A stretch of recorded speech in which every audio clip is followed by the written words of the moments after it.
Maki-update po tayo dyan sa may mataas na kapulungan o dyan sa may Senado dahil yun daw kung tsansa na maipasa ang naturang panukalang batas, isang matibay na anti-political dynasty bill, mahigit 50%. May update po dyan si Bombo Angelo Aganan.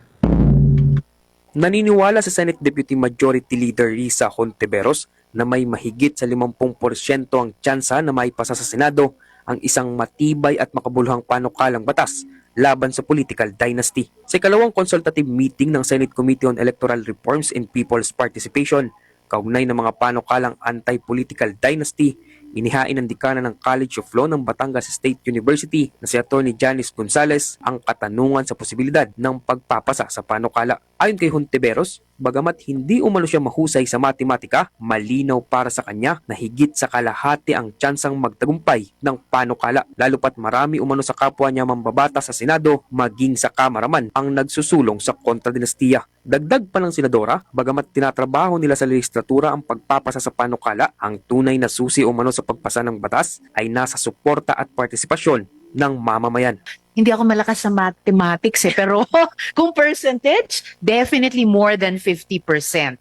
At yung probability po na mapahinog natin yan para magbunga ng isang maayos na batas, para masimulan yung pagpapalawak ng ating espasyong pampolitika, ay talagang nasa kamay ng mga mamamayan.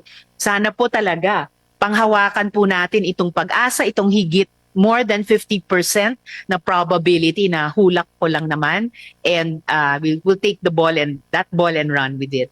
Bago pa ang pahayag ni Hontiveros, binigyan diin ni Gonzales na ang talino at kakayahan ay hindi namamana at hindi rin otomatikong nakakabit sa apelyido ng isang tao. Aniya, ang panukalang batas ay hindi layong parusahan ng sinumang may kamag-anak sa gobyerno, kundi tiyakin lamang ang patas na kompetisyon at pantay na akses sa posisyon sa pamahalaan. Ayon pa kay Gonzales, ang entitlement sa kapangyarihan ay hindi dapat itunuturing na minamana at ang serbisyo publiko ay dapat bukas sa lahat ng kwalipikadong mamamayan, anuman ang pinanggalingan ng kanilang pamilya. Dagdag pa niya, ang pagpasa ng anti-dynasty law ay mahalaga upang matiyak na may pantay na kalayaan at pagkakataon ng bawat Pilipino na makapasok sa serbisyo publiko.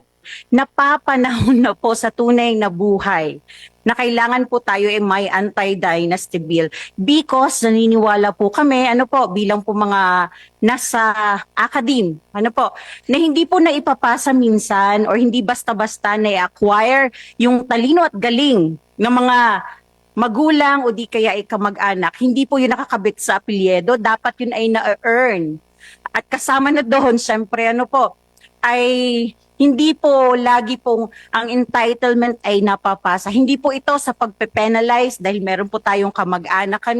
Ang atin lang ay yun pong kalayaan at oportunidad ng lahat na meron po silang access to be in office, to serve the people ay equal. Matatandaan na una nang nanawagan si Pangulong Ferdinand Marcos Jr. sa Senado at Kamara na bigyang prioridad ang panukalang magwawakas sa political dynasties na ayon sa kanya ay matagal nang nakakaapekto sa kaunlaran at kalagayang panlipunan ng bansa. Samantala, kasalukuyang tinatalakay ng Senate Committee on Electoral Reforms ang hindi bababa sa 6 na magkakahiwalay na panukalang batas na layong ipatupad ang probisyon ng konstitusyon laban sa political dynasty.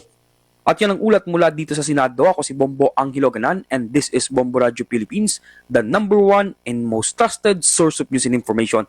Basta Radio, Bombo! For the most trusted source of news and information, visit our website at www.bomboradio.com. Follow us on Bombo Radio mobile app, Facebook, YouTube, TikTok, and X, formerly Twitter.